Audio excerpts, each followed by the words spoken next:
ದತ್ತಾಂಶಗಳ ಮಧ್ಯಾಂಕ. ಕೇಂದ್ರೀಯ ಪ್ರವೃತ್ತಿ ಅಳತೆಗಳಲ್ಲಿ ಸರಾಸರಿ ಅಳತೆಯ ನಂತರ ದತ್ತಾಂಶಗಳ ಮಧ್ಯಾಂಕವನ್ನು ನಾವು ನೋಡ್ತೇವೆ. ಪ್ರಮುಖ ಉದ್ದೇಶಗಳು: ಕೊಟ್ಟಿರುವ ದತ್ತಾಂಶಗಳಿಗೆ ಮಧ್ಯಾಂಕವನ್ನು ಕಂಡುಹಿಡಿಯುವುದು. NCERTಯ ಉದ್ದೇಶಗಳು: ಕೊಟ್ಟಿರುವಂತಹ ದತ್ತಾಂಶಗಳಿಗೆ ಮಧ್ಯಾಂಕದ ಅಳತೆಯನ್ನು ಕಂಡುಹಿಡಿಯುವುದು. ಮಧ್ಯಾಂಕವನ್ನು ಕಂಡುಹಿಡಿಯಲು ಬಳಸುವಂತಹ ಕಲಿಕಾ ಸಾಮಗ್ರಿಗಳು ಚೌಕಳಿ ಬಿಲ್ಲೆಗಳಾಗಿವೆ. ಈ ಸಂಚಿಕೆಯಲ್ಲಿ ನಾವು ಕೊಟ್ಟಿರುವಂತಹ ದತ್ತಾಂಶಗಳಿಗೆ ಮಧ್ಯಾಂಕವನ್ನು ಹೇಗೆ ಕಂಡುಹಿಡಿಯಬೇಕು ಎನ್ನುವುದನ್ನು ತಿಳಿದುಕೊಳ್ಳೋಣ.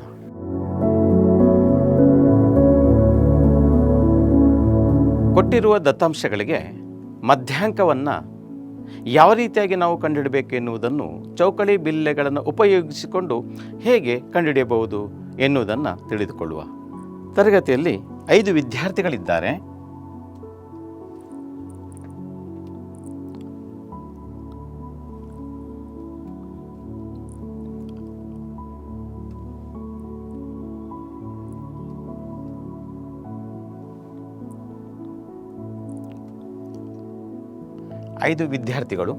ಈ 5 ವಿದ್ಯಾರ್ಥಿಗಳಿಗೆ ಹಂಚಿಕೆ ಮಾಡಲಾದ ನೀಲಿ ಬಣ್ಣದ ಚೌಕಳಿ ಬಿಲ್ಲೆಗಳ ಸಂಖ್ಯೆ.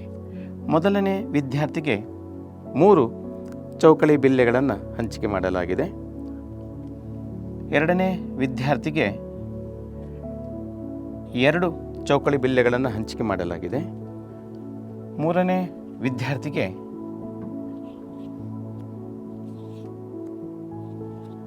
5 ಚೌಕಳಿ ಬಿಲ್ಲೆಗಳನ್ನು ಹಂಚಿಕೆ ಮಾಡಲಾಗಿದೆ.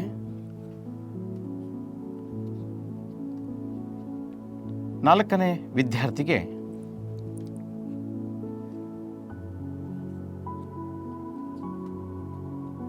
8 ಚೌಕಳಿ ಬಿಲ್ಲೆಗಳನ್ನು ಹಂಚಿಕೆ ಮಾಡಲಾಗಿದೆ. 5ನೇ ವಿದ್ಯಾರ್ಥಿಗೆ 2 ಚೌಕಳಿ ಬಿಲ್ಲೆಗಳನ್ನು ಹಂಚಿಕೆ ಮಾಡಲಾಗಿದೆ. ಹೀಗೆ 5 ವಿದ್ಯಾರ್ಥಿಗಳಿಗೆ ಅಸಮವಾಗಿ ಚೌಕಳಿ ಬಿಲ್ಲೆಗಳನ್ನು ಹಂಚಿಕೆ ಮಾಡಲಾಗಿದೆ. ಈ ದತ್ತಾಂಶದ ಮಧ್ಯಾಂಕವನ್ನು ಈಗ ನಾವು ಕಂಡುಹಿಡಬೇಕು. ಮಧ್ಯಾಂಕವನ್ನು ಕಂಡುಹಿಡಬೇಕಾದ್ರೆ ಮೊದಲಿಗೆ ನಾವು ಕೊಟ್ಟಿರುವಂಥ ದತ್ತಾಂಶಗಳನ್ನು ಒಂದು ಸರಿಯಾದ ಕ್ರಮದಲ್ಲಿ ವ್ಯವಸ್ಥೆ ಮಾಡಿಕೊಳ್ಬೇಕಾಗಿ ಬರ್ತದೆ. ಸರಿಯಾದ ಕ್ರಮ ಅಂದರೆ ಏನದು? ಕೊಟ್ಟಿರುವಂಥ ದತ್ತಾಂಶಗಳನ್ನು ನಾವೇನು ಮಾಡಬೇಕು? ಈಗ ಒಂದೇ ಆರೋಹಣ ಕ್ರಮ ಅಂದರೆ ಏರಿಕೆ ಕ್ರಮ ಅಥವಾ ಅವರೋಹಣ ಕ್ರಮ ಅಂದರೆ ಇಳಿಕೆ ಕ್ರಮ ದಲ್ಲಿ ವ್ಯವಸ್ಥೆ ಮಾಡಿಕೊಳ್ಬೇಕು. ಹಾಗೆ ವಿದ್ಯಾರ್ಥಿಗಳು ತಾವು ಪಡೆದುಕೊಂಡಿರುವಂತಹ ಚೌಕಳಿ ಬಿಲ್ಲೆಗಳ ಸಂಖ್ಯೆಗೆ ಅನುಗುಣವಾಗಿ ಅವರು ಏರಿಕೆ ಕ್ರಮದಲ್ಲಿ ಅವರನ್ನು ನಾವು ಮರುಜೋಡಿಸಿದಾಗ ವಿದ್ಯಾರ್ಥಿಗಳನ್ನು ಯಾವ ರೀತಿಯಾಗಿ ಬರ್ತದೆ? ಇಲ್ಲಿ 2, 5ನೇ ವಿದ್ಯಾರ್ಥಿಗೆ ಸಿಕ್ಕಿದ್ದು 2, ಮೊದಲನೇ ವಿದ್ಯಾರ್ಥಿಗೆ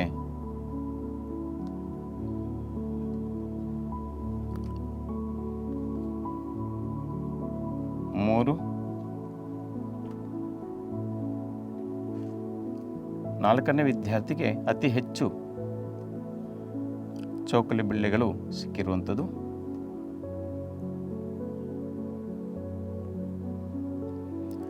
3ನೇ ವಿದ್ಯಾರ್ಥಿಗೆ 6 ಚೌಕಳಿ ಬಿಲ್ಲೆಗಳು. ಹೀಗೆ ಈಗ ವಿದ್ಯಾರ್ಥಿಗಳು ಒಂದು ಏರಿಕೆ ಕ್ರಮದಲ್ಲಿ ಅವರಿಗೆ ದೊರೆತ ಚೌಕಳಿ ಬಿಲ್ಲೆಗಳ ಸಂಖ್ಯೆಗೆ ಅನುಗುಣವಾಗಿ ಅವರು ಈ ಕ್ರಮದಲ್ಲಿ ಈಗ ಇದ್ದಾರೆ.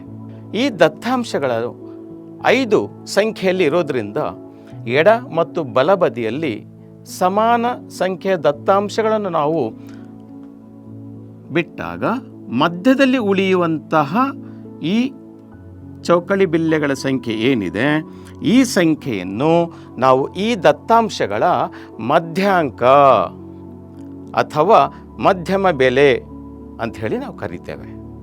ಇದೇ ದತ್ತಾಂಶಗಳು ಬೆಸ ಸಂಖ್ಯೆಗಳಲ್ಲಿ ಇದ್ದಾಗ ಈ ರೀತಿಯಾಗಿ ಎಡ ಮತ್ತು ಬಲಬದಿಯಲ್ಲಿ ನಾವು ಸಮಾನವಾಗಿ ಸಂಖ್ಯೆಗಳನ್ನು ಬಿಟ್ಟು ಮಧ್ಯದಲ್ಲಿ ಸಿಗುವಂತಹ ಸಂಖ್ಯೆಯೇ ದತ್ತಾಂಶಗಳ ಮಧ್ಯಾಂಕವಾಗಿರ್ತದೆ.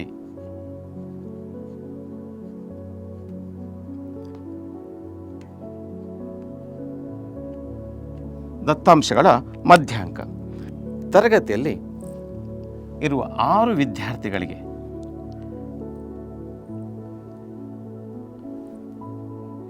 ನೀಲಿ ಬಣ್ಣದ ಚೌಕಳಿ ಬಿಲ್ಲೆಗಳನ್ನು ಹಂಚಿಕೆ ಮಾಡುವ.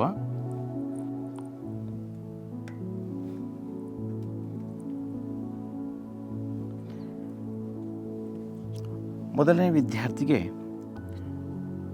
2 ಚೌಕಳಿ ಬಿಲ್ಲೆಗಳು, ಎರಡನೇ ವಿದ್ಯಾರ್ಥಿಗೆ 3 ಚೌಕಳಿ ಬಿಲ್ಲೆಗಳು, 1 ಚೌಕಳಿ ಬಿಲ್ಲೆಗಳು,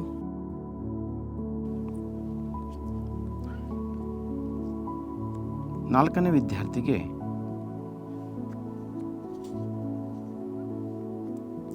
5 ಚೌಕಳಿ ಬಿಲ್ಲೆಗಳು, ಐದನೇ ವಿದ್ಯಾರ್ಥಿಗೆ 3 ಚೌಕಳಿ ಬಿಲ್ಲೆಗಳು, ಆರನೇ ವಿದ್ಯಾರ್ಥಿಗೆ 4 ಚೌಕಳಿ ಬಿಲ್ಲೆಗಳು. ಸಮಸಂಖ್ಯೆಯಲ್ಲಿರುವ ದತ್ತಾಂಶಗಳ ಮಧ್ಯಾಂಕವನ್ನು ಯಾವ ರೀತಿಯಾಗಿ ನಾವು ಕಂಡುಹಿಡಬೇಕು? ಈಗಾಗಲೇ ನಾವು ಬೆಸ ಸಂಖ್ಯೆಯಲ್ಲಿರುವಂತಹ ದತ್ತಾಂಶಗಳ ಮಧ್ಯಾಂಕವನ್ನು ಯಾವ ರೀತಿಯಾಗಿ ಕಂಡುಹಿಡಬೇಕು ಎನ್ನುವುದನ್ನು ಈಗಾಗಲೇ ನಾವು ನೋಡಿದ್ದೇವೆ. ಇಲ್ಲಿ ದತ್ತಾಂಶಗಳು ಸಮಸಂಖ್ಯೆಯಲ್ಲಿದೆ, ಅಂದರೆ 6 ವಿದ್ಯಾರ್ಥಿಗಳಿರುವ ಕಾರಣ ಮಧ್ಯಾಂಕವನ್ನು ಕಂಡುಹಿಡಬೇಕಾದ್ರೆ ಮೊದಲಿಗೆ ನಾವು ಕೊಟ್ಟಿರುವಂಥ ದತ್ತಾಂಶಗಳನ್ನು ಏರಿಕೆ ಕ್ರಮದಲ್ಲಿ ಬರೆದುಕೊಳ್ಬೇಕು. ಹಾಗಾಗಿ ವಿದ್ಯಾರ್ಥಿಗಳನ್ನು ಒಂದು ಕ್ರಮದಲ್ಲಿ ನಾವು ಈಗ ಜೋಡಿಸಿಕೊಳ್ಳುವ. 1 ಚೌಕಳಿಯನ್ನು ಪಡ್ಕೊಂಡಿದ್ದಾನೆ ಮೂರನೇ ವಿದ್ಯಾರ್ಥಿ, ಅವನು ಪ್ರಾರಂಭದಲ್ಲಿ ಬರ್ತಾನೆ. ನಂತರ 1ನೇ ವಿದ್ಯಾರ್ಥಿ 2 ಚೌಕಳಿ ಬಿಲ್ಲೆಗಳು, ನಂತರ 2ನೇ ವಿದ್ಯಾರ್ಥಿ 3 ಚೌಕಳಿ ಬಿಲ್ಲೆಗಳು, ನಂತರ 5ನೇ ವಿದ್ಯಾರ್ಥಿ ಕೂಡ ಅವನಿಗೆ ದೊರೆತಂತಹ ಚೌಕಳಿ ಬಿಲ್ಲೆಗಳ ಸಂಖ್ಯೆ 3, 6ನೇ ವಿದ್ಯಾರ್ಥಿ ಪಡೆದಂತಹ ಚೌಕಳಿ ಬಿಲ್ಲೆಗಳ ಸಂಖ್ಯೆ 4, 4ನೇ ವಿದ್ಯಾರ್ಥಿ ಪಡೆದಂತಹ ಚೌಕಳಿ ಬಿಲ್ಲೆಗಳ ಸಂಖ್ಯೆ 5. ಈಗ ಇಲ್ಲಿ ದತ್ತಾಂಶಗಳನ್ನು ನಾವು ಒಂದು ಕ್ರಮದಲ್ಲಿ ವ್ಯವಸ್ಥೆ ಮಾಡಲಾಗಿದೆ. ಯಾವ ಕ್ರಮ? ಏರಿಕೆ ಕ್ರಮ. 1, 2, 3, 3, 4, 5. ಈ ಕ್ರಮದಲ್ಲಿ ವ್ಯವಸ್ಥೆ ಮಾಡಿದಾಗ ಎಡಬದಿ ಮತ್ತು ಬಲಬದಿಯಲ್ಲಿ ಸಮಾನ ಸಂಖ್ಯೆಯ ದತ್ತಾಂಶಗಳನ್ನು ಬಿಟ್ಟು ಮಧ್ಯದಲ್ಲಿರುವಂತಹ ದತ್ತಾಂಶವನ್ನು ಆಯ್ಕೆ ಮಾಡಿಕೊಳ್ಳುವಾಗ ಇಲ್ಲಿ ನಮಗೆ ಸಮಸ್ಯೆ ಎದುರಾಗ್ತದೆ.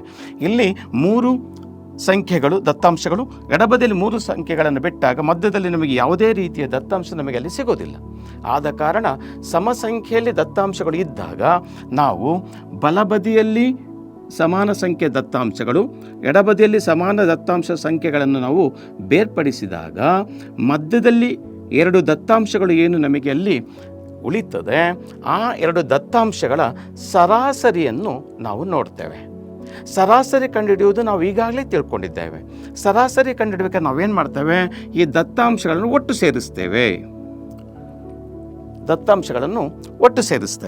6 ಒಟ್ಟು ಸೇರಿಸಿ ಅದನ್ನು ಏನು ಮಾಡಬೇಕು? ನಾವು 2 ಸಮಭಾಗ ಮಾಡ್ಕೊಳ್ತೇವೆ. ಇದನ್ನು 2 ಸಮಭಾಗ ಮಾಡಿದಾಗ ನಮಗೆ ಸಿಗುವುದು ಎಷ್ಟು? 3. ಅಂದರೆ ಕೊಟ್ಟಿರುವಂತಹ ದತ್ತಾಂಶಗಳು ಏನು ಇತ್ತು ಇಲ್ಲಿ, ಆ ಎಲ್ಲ ದತ್ತಾಂಶಗಳ ಮಧ್ಯಮ ಬೆಲೆ ಅಥವಾ ಮಧ್ಯಾಂಕ ಎನ್ನುವುದು 3 ಆಗಿರುತ್ತದೆ ಎನ್ನುವುದನ್ನು ಈ ರೀತಿಯಾಗಿ ಚೌಕಳಿ ಬಿಲ್ಲೆಗಳ ಸಹಾಯದಿಂದ ದತ್ತಾಂಶಗಳ ಮಧ್ಯಾಂಕವನ್ನು ನಾವು ಕಂಡುಹಿಡಿಯಬಹುದು. ದತ್ತಾಂಶಗಳ ಮಧ್ಯಾಂಕ ಈಗಾಗಲೇ ನಾವು ವಿದ್ಯಾರ್ಥಿಗಳಿಗೆ ಹಂಚಿದಂತಹ ಚೌಕಳಿ ಬಿಲ್ಲೆಗಳ ಸಂಖ್ಯೆ 2, 3, 1, 5, 3, 4 ಈ ರೀತಿಯಾಗಿ ನಾವು ಚೌಕಳಿ ಬಿಲ್ಲೆಗಳನ್ನು ವಿದ್ಯಾರ್ಥಿಗಳಿಗೆ ಹಂಚಿಕೆ ಮಾಡಲಾಗಿತ್ತು. ಈ ದತ್ತಾಂಶಗಳನ್ನು ನಾವು ಮೊದಲಿಗೆ ಏರಿಕೆ ಕ್ರಮದಲ್ಲಿ ಜೋಡಿಸಿಕೊಳ್ಬೇಕಾಗಿ ಬರ್ತದೆ ಮಧ್ಯಾಂಕವನ್ನು ಕಂಡುಹಿಡಿಯಲು. ಅತ್ಯಂತ ಚಿಕ್ಕ ಸಂಖ್ಯೆ 1, 2, 3, 3, 4, 5 ಕೊಟ್ಟಿರುವಂತಹ ದತ್ತಾಂಶಗಳನ್ನು ವ್ಯವಸ್ಥಿತವಾದ ಒಂದು ಕ್ರಮದಲ್ಲಿ ಬರೆಯಲಾಗಿದೆ, ಅಂದರೆ ಏರಿಕೆ ಕ್ರಮದಲ್ಲಿ ಬರೆದುಕೊಳ್ಳಲಾಗಿದೆ. ಬಲಬದಿ ಮತ್ತು ಎಡಬದಿಯಲ್ಲಿ ಸಮಾನ ಸಂಖ್ಯೆಯ ದತ್ತಾಂಶಗಳನ್ನು ನಾವು ಬೇರ್ಪಡಿಸಿದಾಗ ಮಧ್ಯದಲ್ಲಿ ಉಳಿಯುವಂತಹ ದತ್ತಾಂಶಗಳು ಏನಿದೆ, ಈ ಮಧ್ಯದಲ್ಲಿ ಉಳಿದಂತಹ ದತ್ತಾಂಶಗಳ ಸರಾಸರಿಯ ಅಳತೆಯನ್ನು ನಾವು ಈಗ ಕಂಡುಹಿಡಬೇಕು. ಹಾಗಾಗಿ 3 ಮತ್ತು 3ರ ಸರಾಸರಿ ಅಳತೆ ಅಂದರೆ 3 + 3 ಅವೆರಡನ್ನು ಕೂಡಿಸ್ಬೇಕು. 3 ಮತ್ತು 3 ಕೂಡಿಸಿ 2ರಿಂದ ನಾವು ಭಾಗಿಸಬೇಕು. 3 + 3 6 ಭಾಗಿಸು 2 ಅಂದರೆ 3. ಈ ಬೆಲೆಯು ದತ್ತಾಂಶಗಳ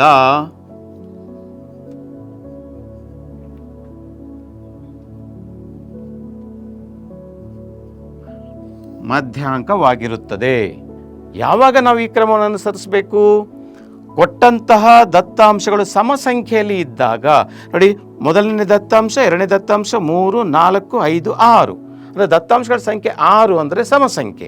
ಸಮಸಂಖ್ಯೆಯಲ್ಲಿದ್ದಾಗ ದತ್ತಾಂಶಗಳನ್ನು ಒಂದು ಏರಿಕೆ ಕ್ರಮದಲ್ಲಿ ಜೋಡಿಸಿಕೊಂಡು ನಂತರ ಮಧ್ಯದಲ್ಲಿ ಸಿಗುವಂತಹ 2 ದತ್ತಾಂಶಗಳ ಸರಾಸರಿ ಅಳತೆಯನ್ನು ಕಂಡುಹಿಡಿದಾಗ ನಮಗೆ ಸಿಗುವುದೇ ದತ್ತಾಂಶಗಳ ಮಧ್ಯಾಂಕ ಬೆಲೆ ಆಗಿರುತ್ತದೆ.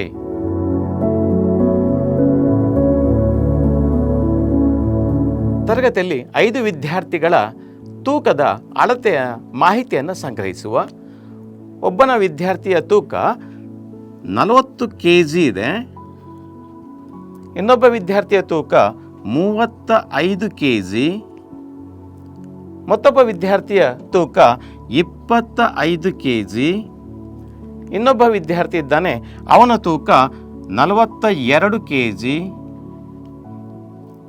ಇನ್ನೊಬ್ಬ ವಿದ್ಯಾರ್ಥಿ ಇದ್ದಾನೆ, ಅವನ ತೂಕ 30 kg.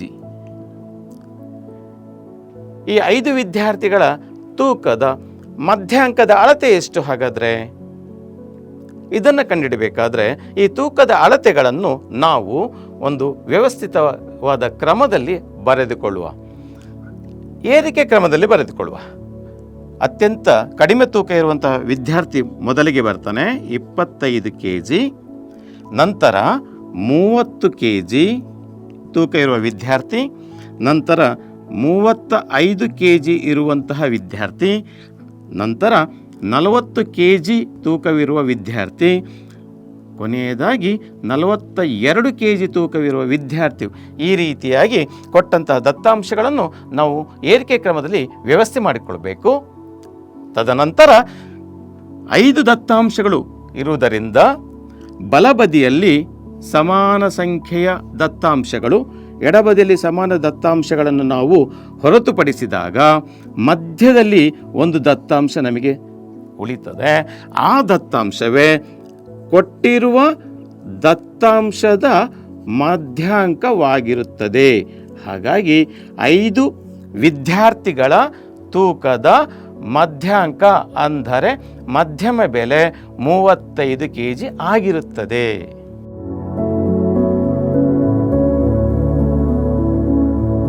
ದತ್ತಾಂಶಗಳ ಮಧ್ಯಾಂಕದ ಅಳತೆ ಹೇಗೆ ಕಂಡುಹಿಡಬೇಕಂತ ನಾವು ತಿಳ್ಕೊಂಡಿದ್ದೇವೆ. ಈ ಮಧ್ಯಾಂಕದ ಅಳತೆಯ ಮಹತ್ವವೇನು? ದತ್ತಾಂಶಗಳು ಅಸಮಾನ ವಿತರಣೆ ಇದ್ದಾಗ ಮಧ್ಯಾಂಕವು ಹೆಚ್ಚು ಪ್ರಾಮುಖ್ಯತೆಯನ್ನು ಪಡೆದುಕೊಳ್ತದೆ. ಅತಿ ಹೆಚ್ಚು ಅಥವಾ ಅತಿ ಕಡಿಮೆ ಮೌಲ್ಯಗಳು ಇಲ್ಲಿ ಪರಿಣಾಮ ಬೀರೋದಿಲ್ಲ. ಈ ಮಧ್ಯಾಂಕದ ಅಳತೆಯು ಅಂಕಿಅಂಶಗಳ ತಿರುಳನ್ನು ಸರಳವಾಗಿ ವಿವರಿಸ್ತದೆ. ಮಧ್ಯಾಂಕದ ಜನಪ್ರಿಯ ಉಪಯೋಗಗಳು ಯಾವ್ಯಾವ ಕ್ಷೇತ್ರದಲ್ಲಿ ನಾವು ಇದನ್ನು ಉಪಯೋಗಿಸಬಹುದು? ಶೈಕ್ಷಣಿಕ ಕ್ಷೇತ್ರ, ಆರ್ಥಿಕ ವಿಶ್ಲೇಷಣೆ, ಜನಸಂಖ್ಯಾ ಅಂಕಿಅಂಶಗಳು ಮತ್ತು ಆರೋಗ್ಯದ ಅಂಕಿಅಂಶಗಳ ಇವು ಎಲ್ಲ ವಿಚಾರಗಳನ್ನು ತಿಳಿದುಕೊಳ್ಳುವ ಸಂದರ್ಭದಲ್ಲಿ ಮಧ್ಯಾಂಕದ ಅಳತೆಯನ್ನು ನಾವು ಬಳಸಿಕೊಳ್ತೇವೆ.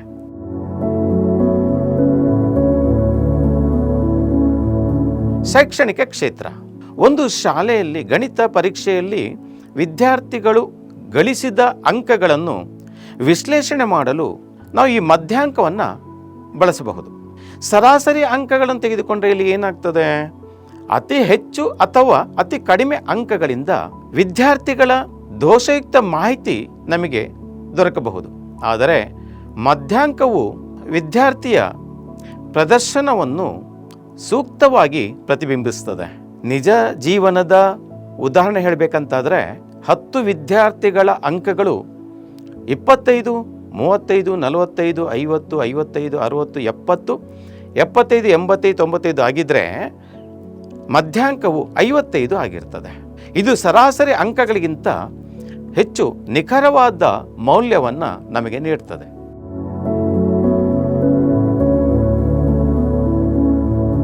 ಎರಡನೇ ಕ್ಷೇತ್ರ ಆರ್ಥಿಕ ವಿಶ್ಲೇಷಣೆ.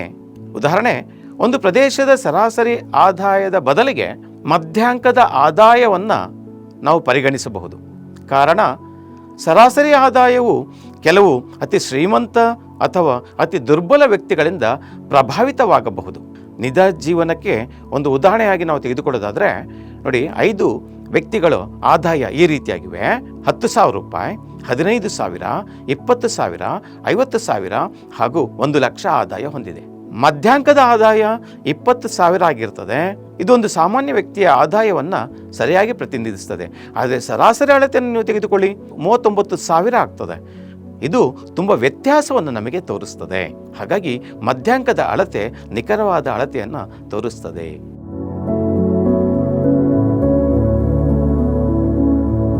ಜನಸಂಖ್ಯಾ ಅಂಕಿಅಂಶಗಳು.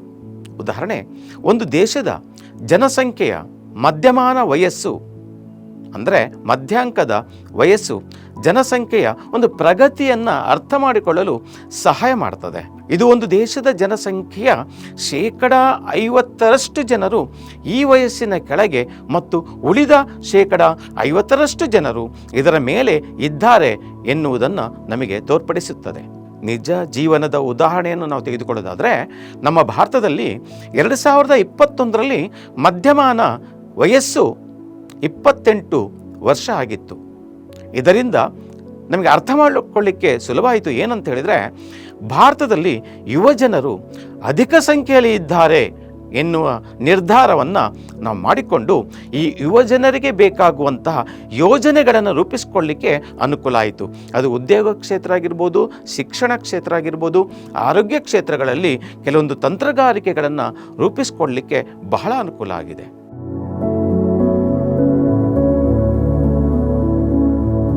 ಹಾಗೆಯೇ ಇನ್ನೊಂದು ಕ್ಷೇತ್ರ ಆರೋಗ್ಯದ ಕ್ಷೇತ್ರ. ಆರೋಗ್ಯದಲ್ಲಿ ಅಂಕಿಅಂಶಗಳನ್ನು ಪಡೆದುಕೊಳ್ಳಿಕ್ಕೆ ಅನುಕೂಲ ಆಗ್ತದೆ. ಉದಾಹರಣೆಗೆ, ವೈದ್ಯಕೀಯ ಸಂಶೋಧನೆಗಳಲ್ಲಿ ರೋಗಿಯ ಮಧ್ಯಮಾನ ವಯಸ್ಸನ್ನು ಪರಿಗಣಿಸಲಾಗ್ತದೆ. ಸರಾಸರಿ ಆಯುಷ್ಯವನ್ನು ಪರಿಗಣಿಸಿದರೆ ಕೆಲವು ಉದ್ದ ಆಯುಷ್ಯ ಅಥವಾ ಕೆಲವರ ಆಯುಷ್ಯ ಕಡಿಮೆ. ಇದು ರೋಗಿಗಳ ಮೇಲೆ ತುಂಬ ಪರಿಣಾಮವನ್ನು ಬೀರ್ತದೆ. ಆದರೆ ಮಧ್ಯಾಂಕದ ಆಯುಷ್ಯ ಸ್ಪಷ್ಟವಾದ ಮಾಹಿತಿಯನ್ನು ನಮಗೆ ಕೊಡ್ತದೆ. ನಿಜ ಜೀವನದಲ್ಲಿ ಒಂದು ಉದಾಹರಣೆಯನ್ನು ನಾವು ನೋಡುವುದಾದರೆ, 5 ಕ್ಯಾನ್ಸರ್ ರೋಗಿಗಳು 2 ವರ್ಷ, 3 ವರ್ಷ, 5 ವರ್ಷ, 10 ವರ್ಷ, 20 ವರ್ಷಗಳವರೆಗೆ ಬದುಕಿದರೆ ಮಧ್ಯಾಂಕದ ವಯಸ್ಸು ಎಷ್ಟಾಯಿತು? 5 ವರ್ಷ ಆಗ್ತದೆ. ಇದು ಚಿಕಿತ್ಸೆಯ ಪರಿಣಾಮಕಾರಿ ತತ್ವವನ್ನು ಅರ್ಥ ಮಾಡಿಕೊಳ್ಳಲು ನಮಗೆ ಸಹಾಯ ಮಾಡ್ತದೆ. ಈ ರೀತಿಯಾಗಿ ಹಲವಾರು ಕ್ಷೇತ್ರಗಳಲ್ಲಿ ನಾವು ಮಧ್ಯಾಂಕದ ಅಳತೆಯನ್ನು ಬಳಸಿಕೊಳ್ತೇವೆ.